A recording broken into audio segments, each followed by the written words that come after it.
But before we move to our next guest, I'd like to go back to our polling for the audience. So please, hopefully we'll get the poll question back up on screen. And this one relates to education and training, which is a key issue, we think. The question is, do you think greenwashing should be incorporated into the relevant educational levels?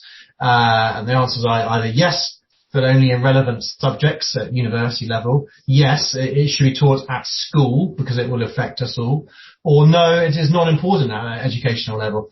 And while we get in your responses, while you have to think about that, I'll introduce our final guest this afternoon, who is Elena Margineanu, who is a PhD holder and lecturer at the Free International University of Moldova, ULIM, where she teaches an introductory course in environmental law for second-year students.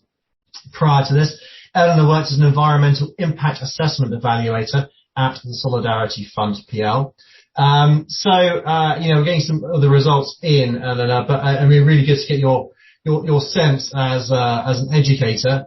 Really about how important producing greenwashing as a requirement in schools and universities, how important that all is. I mean, just looking at the numbers, it's pretty clear that almost everyone that we have joining us today, 84%, think it should be taught at school at a level which is right at the start of people's journey, because it will affect us all. So it would be great to get your views on those numbers, because many schools don't talk about this, many companies don't train around this.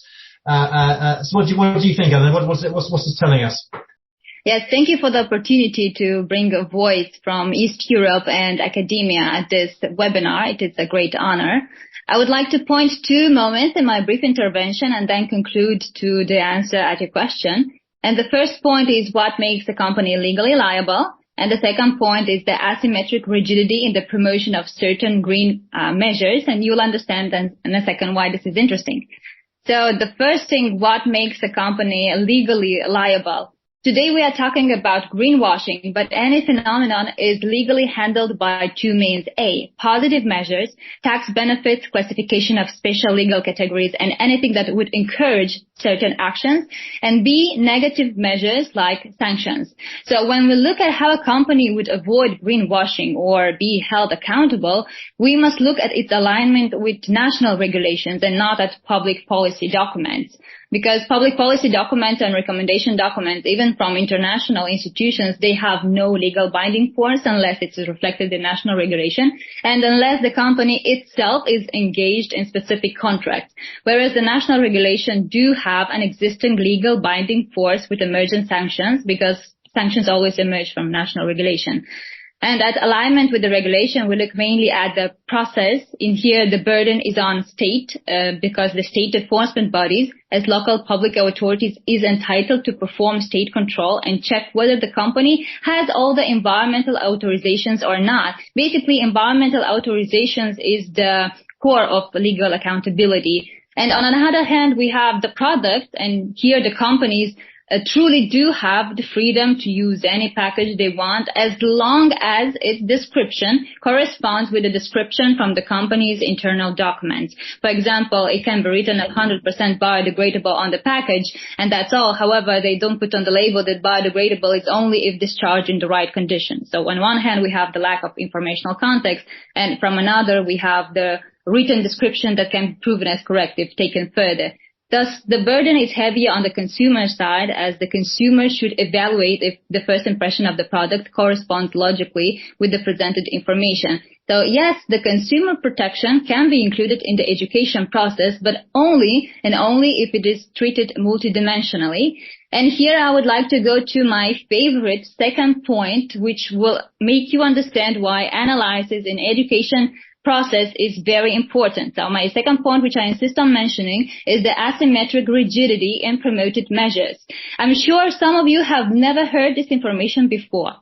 Precisely the carbonation, we must admit it now, otherwise it will backfire on us quite soon. So here it is how. The total carbon percentage in the atmosphere out of 100% is only 0.04%. Out of this, less than 5% is man-made. meaning less than 0.0012%. Divide this by the percentage of emissions by each country generated, and then take half of it, which is energy and transportation industry. So when IMF is proposing to rise the price of carbon tax from $3 to $75 by the end of 2030, in the context of having the business sector in European Union composed 99% of small medium enterprises, we can expect a shockwave of bankruptcies across Europe. This is, delicately speaking, this is an inexistent threat because 0.0012% cannot drive climate change globally. And another point, when we talk about clean energy, young people often forget to look at the NASA's prediction on solar activity. Like, according to NASA's forecast, the upcoming solar activity will be the weakest in the last 200 years. So this means that after 2030, we might even experience a grand solar minimum. And UK universities, Sweden, and I have enough research papers are talking about this. So if this is true, then what? Then solar panels will be efficient like maximum 10 years more. It's solar activity. So we must start to connect the uncomfortable dots, because imagine the implications. So yes, education and the capacity to connect the dots is important. My view on that is that the negative impact on the development of countries, inequality, completely overshadows any presumed positive impact of these measures upon the environment. This is realistically speaking. Nobody questions the local impact, but the premise that wants to asymmetrically increase the normative and financial rigidity is from the perspective of global climate change, which is incorrectly presented. So to conclude, in terms of education, we surely need an interdisciplinary approach, but my humble advice would be to look rather on permits associated with water, with waste, with toxicity, and less on the carbon. Yes, we must be clean, but also reasonable if we want to have an economy at all. Thank you.